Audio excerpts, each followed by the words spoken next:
Mais que sont venus faire ces ermites au XIIIe siècle sur le mont Carmel près de cette source appelée la source d'Élie? Ils n'étaient pas les premiers.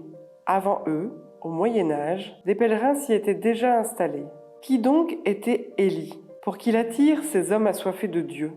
La Bible, au livre des Rois, nous raconte l'épopée de ce grand prophète, de cet homme de Dieu qui vivait dans les solitudes de ce mont, obéissant à une parole intérieure, celle du Dieu d'Israël. Il a été appelé.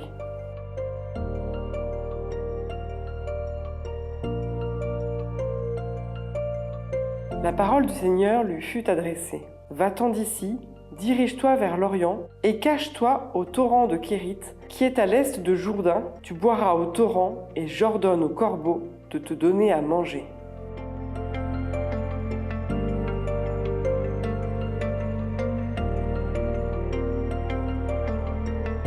Élie vécut au IXe siècle avant Jésus-Christ.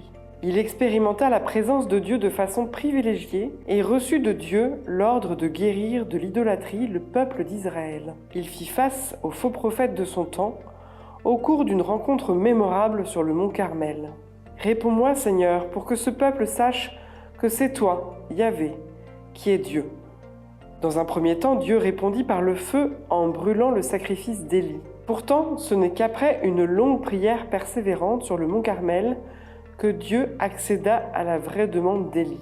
Donner à Israël l'eau bienfaisante de la pluie, car le vrai sacrifice, c'est la prière de celui qui reçoit de son Dieu son existence. Et il obtint alors la fin de la sécheresse qui accablait le peuple. Il est vivant le Seigneur devant qui je me tiens. Il marcha.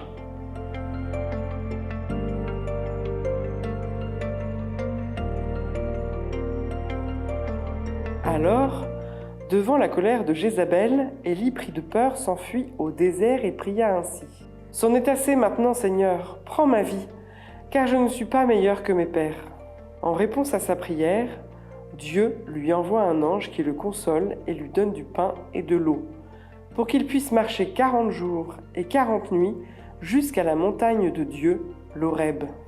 Et là, dans le murmure d'une voix de fin silence, Dieu se manifesta à lui et il lui demanda « Élie, que fais-tu ici ?»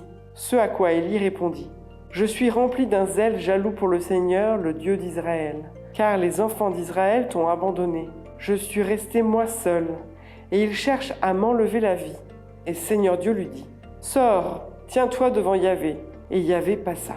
Il n'était ni dans l'ouragan, ni dans le tremblement de terre, ni dans le feu, mais dans le murmure d'une brise légère. Il traça un chemin à Élisée, son serviteur.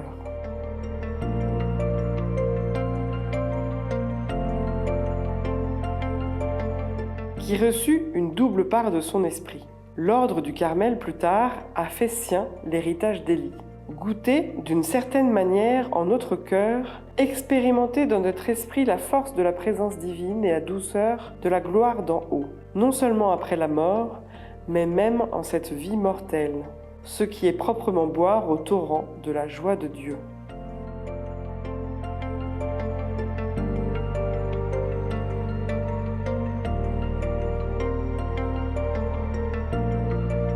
Dieu est-il un vivant que j'écoute, à qui je parle et que j'aime?